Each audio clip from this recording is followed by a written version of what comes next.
If fear has ever stopped you from committing to a path or stepping into the life that you see for yourself, then watch this video. By the end of this video, you will understand why fear shows up right before the decisions that can actually change your life, and how to use that feeling as a compass guiding you instead of a stop sign. Most people assume that fear is a warning, that there is something wrong, they need to stop, they're not ready yet, they need more time, they need more training, they need to wait until they are more confident. Most people don't fail because they lack intelligence or they lack resources. They fail because they misread this one signal that shows up right before the moment that could change the trajectory of their life. That signal is fear. And once you start to understand what fear actually is, something really strange happens. That feeling that used to stop you from taking action actually starts pointing you somewhere. Think about the last time where you actually did something that mattered. Maybe it's that email you wanted to send, that conversation you wanted to have. As soon as you put your thoughts together and you want to press send, the doubt creeps in. Maybe this is not the right time. Maybe you're not ready yet. Maybe you just need to work at it a little more. Maybe tomorrow would be a better day. And it could be something even deeper, committing to a path, changing your routines, disciplining yourself, raising your standards as a father, as a leader, and striving to be a better version of yourself. The self-doubt tells you to stop, and something inside you just tightens up. So most people interpret that as a warning sign.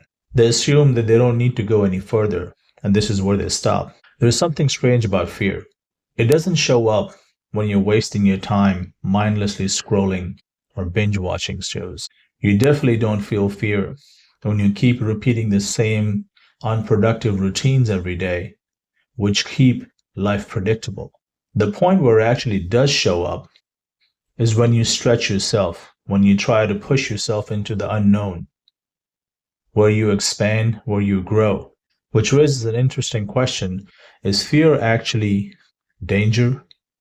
And why does it feel so powerful? Why does it grip you so much? The answer has less to do with the action itself, but more with the identity that you have curated all these years. Your brain is designed for survival, to protect the identity that you have built and curated all these years, not the one that you want, but the one that you've practiced. Your habits, your routines, your patterns create a baseline for who you believe you are. So when you move beyond that baseline, your nervous system obviously does what it's designed to do.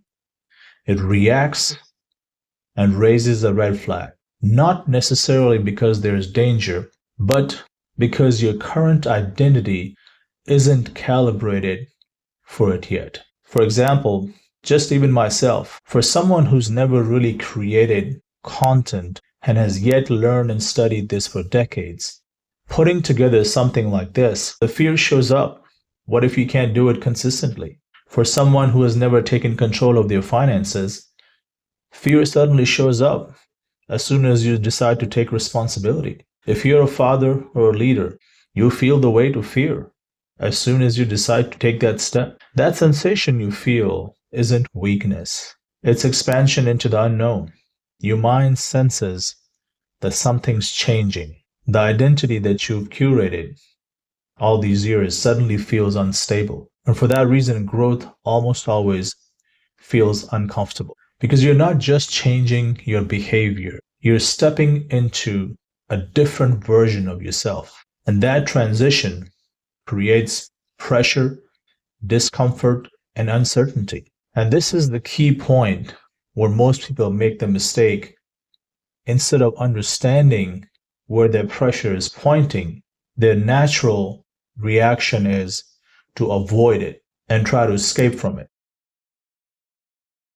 This is where procrastination quietly takes over. Instead of stepping forward, people look for distraction. They research more, they wait for the perfect time, they tweak things that don't need to be tweaked, but they tell themselves that I'm preparing. And if you're being honest with yourself, you've probably experienced this before. You spend hours learning something, taking notes, planning, strategizing, but nothing really actually happens. From the outside, you feel productive, you feel busy, but underneath is something entirely different. Your avoidance and procrastination is not laziness. It's fear wearing the mask of logic. Because the moment you truly commit to something, you eliminate all escape routes.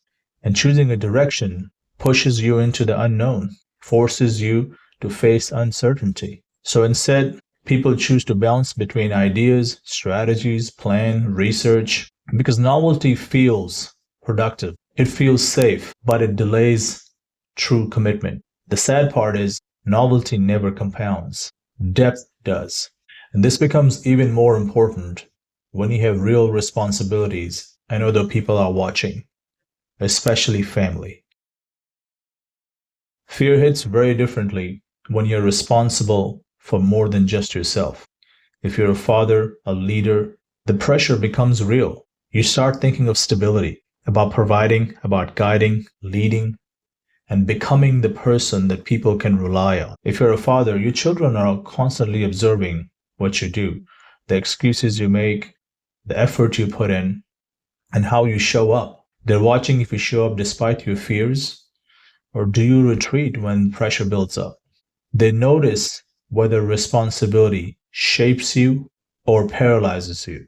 And those silent observations become the framework of their future. When you push through fear and move and step forward anyway, something strange happens. You don't just build a life, you build evidence. Evidence that growth is possible, evidence that fear does not mean don't move, evidence that discomfort does not mean stop, evidence that responsibility is something you step into.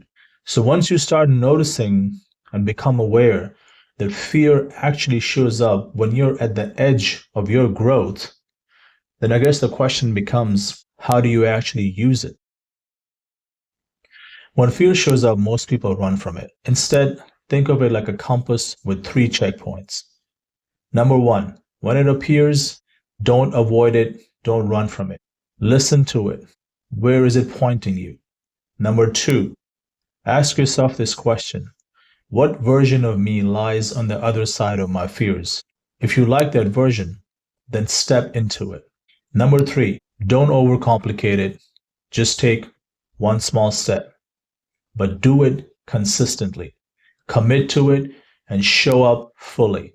Your fears only shrink with movement, not with planning, not strategizing, not postponing. Every small action sends your brain a message that this is who I'm becoming, which slowly starts to shift your identity and creates a new normal. So if you've spent all your life trying to eliminate fear and overcome it, understand that the real skill is not overcoming your fears, but learning to interpret the signal. Because once you start seeing fear differently, you will realize that it was never really an obstacle. The real obstacle was your old identity holding you back from your future self. That's something I'm going to discuss in the coming weeks, because awareness without identity change rarely leads to any real transformation. This is month 1 of 4, because internal order comes before you see external results. And I want to show you the path of building consistently, long term, that is sustainable.